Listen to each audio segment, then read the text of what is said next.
दोस्तों नमस्कार। दोस्तों आज हम बात करेंगे, हालांकि हमने देखा कि पिछले सेशन से अब लेकर के कुछ गैप हुआ है, जो कि जिसका रीज़न था, मेन रीज़न था कि कुछ आपको रिवीजन का टाइम दिया जाए। दूसरी चीज़ थी कि शायद कुछ टेक्निकल इशू भी था चैनल के साथ में।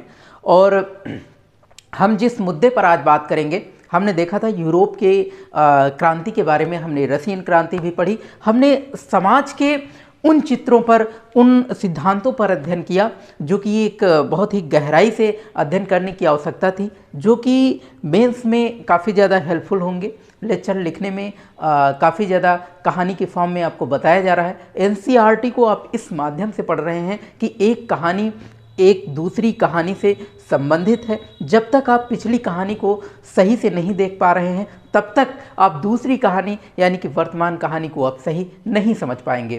तो साथियों, ये बेहतर होगा कि आप हर चैनल को, हर वीडियो को एक शुरुआत से लेक्चर्स जो कि प्लेलिस्ट में दिए हुए हैं, आप प्रीवियस से देखना शुरू करें और इंड तक आप क्रमिक वाइज जब तक देखते रहेंगे तो ज़्यादा से ज़्यादा बेहतर होगा। ये आपके लिए बेहतर होगा, इसलिए मैंने बताया कि जाहिर सी बात है, आप किसी चीज़ को जब आप बीच से शुरू करते हैं तो शुरुआत की चीज़ें, शुरुआत का इतिहास क्या था वो आप नहीं समझ पाएंगे। क्योंकि मैं इतिहास पढ़ा रहा हूँ, इसलिए इतिहास का उद्भव कहाँ से हुआ ये जानना बहुत ज़रूरी था और आपने जाना। तो साथियों, बात करेंगे जो समाज था 19वीं सदी में, आपको ले चलते हैं 19वीं शताब्दी में, और हम देखते हैं 1815 से 1914 के बीच में जो आर्थिक परिवर्तन हुए उनके बारे में हम देखते हैं। साथियों, दुनिया में बहुत बड़े बदलाव हुए। अगर विश्व की आर्थिक व्यवस्था की बात की जाए तो विश्व में आर्थिक व्यवस्था को समझने के लिए सबसे ज़्यादा ज़रूरी होगा कि यूरोप की अर्थव्यवस्था को समझना।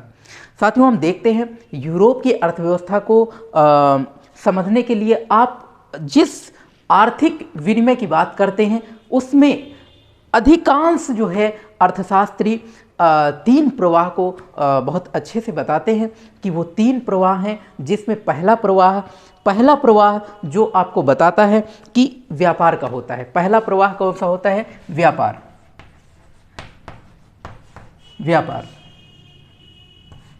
पहला प्रवाह होता है व्यापार। और कैसा व्यापार? जैसे कि किसान गेहूं उत्पादन कर रहा है, किसान और एक लघु उत्पादक जो कि कपड़े का व्यापार कर रहे हैं, छोटे मोटे व्यवसायी हैं, तो वो एक सीमित स्थान पर, सीमित इलाके में व्यापार कर पाएंगे। लेकिन जैसे ही हम दूसरे प्रवाह की ओर जाते हैं, दूसरे प्रवाह की बात करेंगे, दूसरा प्रवाह वो हुआ कि एक स्थान से, एक इलाके से दूसरे इलाके पर जाना, दूसरे इलाके को जाना एक रोजगार की तलाश में, एक अपने आप को कुछ आर्थिक रूप से अगर आप परेशान हैं, हो सकता है आर्थिक रूप से आप उतना उत्पादन ना कर पा रहे हों या उतना लाभ ना कर पा रहे हों जितनी आपकी जीविका के लिए आवश्यकता है, तो आप उसके लिए आप एक रोज़गार की, एक नए रोज़गार की तलाश में आप बाहर जाते हैं। जैसे कि आपने देखा था कि एक ऐसी परिस्थिति आई हमारे देश में जब आर्थिक व्यवस्था अंग्रेज़ों के शासनकाल में, औपनिवेशिक शासनकाल में, कुछ मज़दूरों को यानी कि कुछ जो यहाँ के किसान थे उनको ले जाया गया बंधुआ मजदूर बना करके, जिसमें बाबा रामचंद्र का जिक्र आता है। आपने देखा था सन्यासी बाबा रामचंद्र, जिन्होंने अवध में एक किसान सभा का संगठित करी थी। तो इस प्रकार से बहुत सारे किसानों को बाहर ले जाया गया एक रोज़गार की तलाश में। साथियों, लेकिन वो रोज़गार एक जो कि वो औपनिवेशिक लोगों को लाभ देता था, वो अपने प्रत्यक्ष रूप से, पर्सनल रूप से उसको लाभान्वित नहीं करता है। तो हम बात कर रहे हैं कि जब आप अपने पर्सनल लाभ के लिए, अपने आर्थिक लाभ के लिए आप एक स्थान से दूसरे स्थान तक जाते हैं, वो एक श्रम तरीके से आप कहेंगे कि श्रम प्रवाह होता है। तो पहला तो व्यापार होता है, दूसरा कौन सा? श्रम प्रवाह।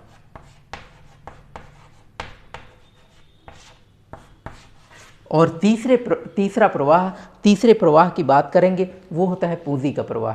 कौन सा होता है? वो पूंजी का प्रवाह होता है। जैसे कि एक इलाके को आपको डेवलप करना है एक तकनीक के माध्यम से, या फिर उस वहाँ पर कुछ ऐसी संस्थाएं संचालित की जाएं जो अभी तक नहीं है, वो अभी तक पिछड़ा इलाका गिना जाता है, या वहाँ पर वो व्यवस्थाएं नहीं हैं जो वहाँ पर उनकी आवश्यकता है लेकिन वहाँ पर तकनीक नहीं है। तो वहाँ पर हम कुछ पूंजी का निवेश करेंगे कि जिससे वो तकनीकी लगाई जाए और वहाँ का जो इलाका है वो फिर से डेवलप हो सके। तो वो कहलाता है पूंजी निवेश या पूंजी प्रवाह कहलाता है। तो वो कौन सा प्रवाह कहलाता है? पूंजी प्रवाह। कौन सा प्रवाह? पूंजी प्रवाह। तो आपसे बात कर रहे हैं, एक हमने कहा व्यापार प्रवाह, और दूसरा कौन सा है? श्रम प्रवाह, और तीसरा है पूंजी प्रवाह। ये अर्थशास्त्रियों ने इन प्रवाहों का जिक्र किया है। तो साथियों, हमने कहा था कि जब हम अर्थव्यवस्था की बात करते हैं सबसे पहले यूरोपीय अर्थव्यवस्था की बात जान लेते हैं। यूरोपीय अर्थव्यवस्था क्या होती है? जैसे कि आप ब्रिटेन में जाएं, ब्रिटेन में देखें कि एक ऐसी व्यवस्था जब 18वीं शताब्दी के लास्ट पर जाते हैं, अंतिम चरण में जाते हैं, तो हम देखते हैं कि वहाँ की अर्थव्यवस्था अगर ब्रिटेन को देखें, अगर वो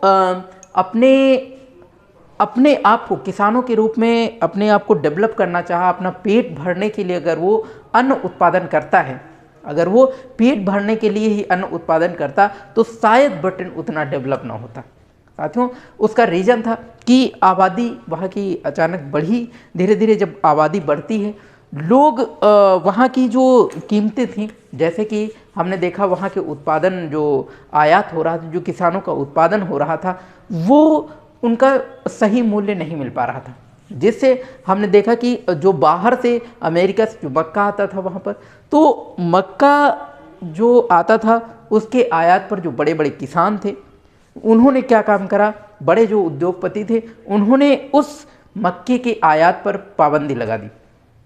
उन्होंने उस मक्के पर पाबंदी लगा दी, और पाबंदी लगाने से ये हुआ कि मक्का जो आयात बाहर से आता था वो बहुत ही सस्ते दामों पर बेचा जाता था। जब उसकी पाबंदी लग गई तो वहाँ के इलाकों में जो है जो ये मक्का है इसका सही जो है उत्पादन मिलने लगा लोगों को। लेकिन हम देखते हैं धीरे धीरे करके कानून समाप्त कर दिया गया, निरस्त कर दिया गया, और निरस्त करने के बाद में बहुत सारे असुविधा हुई लोगों को, जिससे वहाँ पर बहुत सारे दिक्कतें भी आई। और हम देखते हैं वहाँ पर एक तकनीक के साथ साथ, किसानों के उत्पादन के साथ साथ जो किसान थे उससे भी और ज़्यादा हम देखते हैं कि वहाँ पर एक परिवर्तन आया, वो था औद्योगिक परिवर्तन। औद्योगिक परिवर्तन इसलिए कि वहाँ पर कुछ मशीनों का निर्माण किया गया और कुछ मशीनें लगवाई गई, जिससे जो है वहाँ पर मशीनों से औद्योगिक जो उत्पादन होता था, जैसे कि वहाँ से जो भी कपड़े हमारे यहाँ आते थे भारत देश में, तो हम देखते थे वो मशीनों से डेवलप होते थे, और वो जो हमारे देश में आते थे तो काफ़ी महंगे होते थे, काफ़ी महंगे नहीं, काफ़ी सस्ते होते थे। रीज़न ये था कि वो मशीनों के द्वारा उत्पादन किया जाता था, उसमें समय कम लगता था और जल्दी उत्पादन हो जाता था। तो वो जो है वो यहाँ के लघु उत्पादन जो करते थे, लघु व्यापारी थे, वो अपने हाथ से बनाते थे, उनको टाइम लगता था और उतना सौंदर्यीकरण भी नहीं कर पाते थे उस वस्त्रों में, जिस कारण से औद्योगिकीकरण धीरे धीरे हम देखते हैं कि ब्रिटेन का बढ़ता गया। और औद्योगिकीकरण बढ़ते हुए भी धीरे धीरे लोगों की आय में वृद्धि हुई, और जब लोगों के आय में वृद्धि हुई तो धीरे धीरे वो विकसित होने लगा। तो इस प्रकार से धीरे धीरे ब्रिटेन की अर्थव्यवस्था धीरे धीरे सुधरने लगती है। तो ये परिवर्तन जो है अर्थव्यवस्था में हम देखते हैं आता है। लगभग अगर हम बात करें 19वीं सदी के दौरान, तो यूरोप के लगभग 5 करोड़, कितने करोड़? 5 करोड़ लोग अमेरिका और ऑस्ट्रेलिया में जाकर बसे। कितने करोड़? 5 करोड़। 5 करोड़। 5 करोड़ लोग जो है अमेरिका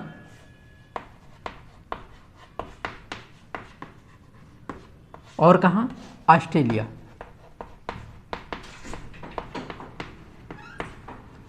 ऑस्ट्रेलिया, अमेरिका और ऑस्ट्रेलिया में जाकर के बस जाते हैं। कितने?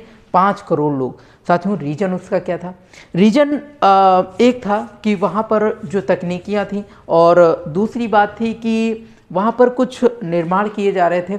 जो बड़े बड़े जो जंगल थे उनको छाटा जा रहा था, उनको साफ़ किया जा रहा था, और साफ़ करने के बाद वो उन पर खेती कर रहे थे, और भी कई मशीनें लगा रहे थे, औद्योगिकीकरण भी हो रहा था। यानी कि हम देखते हैं कि जो श्रम का विस्थापन था, उनका जो रुझान था, वो पूंजी प्रवाह, पारिस्थितिकी और तकनीक के माध्यम से बड़ा बदलाव लाने वाले थे।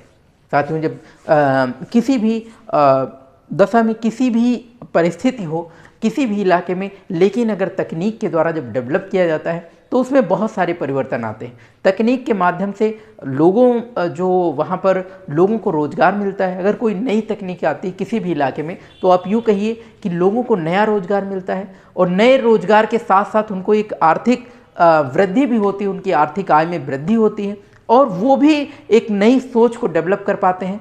और इस प्रकार से जो है उनकी जो दशा है, उनकी जो श्रेणी है, वो धीरे धीरे उसमें परिवर्तन आता है। उनके जो दैनिक जीवन है, दैनिक जीवन का स्तर है, उसमें सुधार आता है। तो ये परिवर्तन हम देखते हैं, देखने को मिलता है। तो 5 करोड़ ये कोई छोटी मोटी इकाई नहीं है। 5 करोड़ आबादी काफ़ी ज़्यादा आबादी होती है। तो ये बताती है कि इसके विस्थापन होने का कारण एक था कि शायद इनकी परिस्थिति, शायद इनकी जो दशा है, दयनीय दशा हो सकती है, जिस कारण से इनको जो है अपना देश छोड़ना पड़ता है और ऑस्ट्रेलिया, अमेरिका जाकर के बसना पड़ता है। तो इस प्रकार से आर्थिक आबादी आई। उस समय एनसीईआरटी में आप पेज नंबर 58 में आप देख पाएंगे एक चित्र है जहां पर जहाज में चढ़ने का इंतजार करते अप्रवासियों का चित्र है, और देख पा रहे होंगे कि अमेरिका को रवाना होते अप्रवासी से लदे जहाज का चित्र, जो कि ये चित्र बयां करता है कि उस समय कितने प्रवासी थे जो एक स्थान से, एक देश छोड़ करके दूसरे देश जा रहे थे, और किस वजह से जा रहे थे। वो सिर्फ एक वजह थी, रोजगार की तलाश में, क्योंकि उनकी जो स्थिति थी, वो उनकी जो आर्थिक स्थिति वो बहुत ही बदहाल थी, जिस वजह से अपनी आर्थिक स्थिति को सुधारने के लिए, अपने जीवन स्तर को सुधारने के लिए वो दूसरे देश को रवाना हो रहे थे, और ऐसे देश को रवाना हो रहे थे जहां पर उन्हें रोजगार मिलने की संभावना थी, जहां पर उन्हें ये देखा जा रहा था कि वहां पर तकनीक का स्तर काफ़ी ऊंचा है। तो इस प्रकार से हम आर्थिक स्तर की बात कर रहे हैं। साथियों, बात करेंगे तकनीक की भूमिका के बारे में कि किस प्रकार से तकनीकी आई हमारे देश में, यूरोप, अमेरिका में, ऑस्ट्रेलिया में कौन कौन सी तकनीकी आई, इसके बारे में बात करेंगे, और फिर आखिर में उपनिवेशवाद की भी चर्चा करेंगे। साथियों, आज का सेशन सिर्फ एक डेमो था, जो कि अभी विस्तार से, गहराई से अगले सेशन में हम बात करेंगे। हालांकि काफ़ी गैप हुआ है, आप लोगों की तैयारी का एक अच्छा मौका मिला, और जाहिर सी बात है आप अच्छे से रिवीजन कर पा रहे होंगे, और इसी प्रकार से आप बेहद शालीन तरीके से आप रिवीजन करते रहें। कहते हैं आप अगर खामोशी से और मेहनत करते हैं, काफ़ी ज़्यादा मेहनत करते हैं खामोशी से, तो जाहिर सी बात है उसको व्यक्त नहीं करते, तो जाहिर सी बात है एक दिन आपकी मंजिल, आपकी जो कामयाबी है वो व्यक्त करेगी कि आप कितनी कठिनाई से और किस प्रकार से मेहनत कर रहे थे। तो वो आवाज़ देगी और वो जोश भरेगी। तो जाहिर सी बात है अगर कामयाबी को छूना है तो यूं ही लगे रहिए, मौज करिए और मस्त रहिए, और मस्ती के साथ पढ़ते रहिए। तो साथियों, अगले सेशन में फिर मिलेंगे। जय हिंद, जय भारत।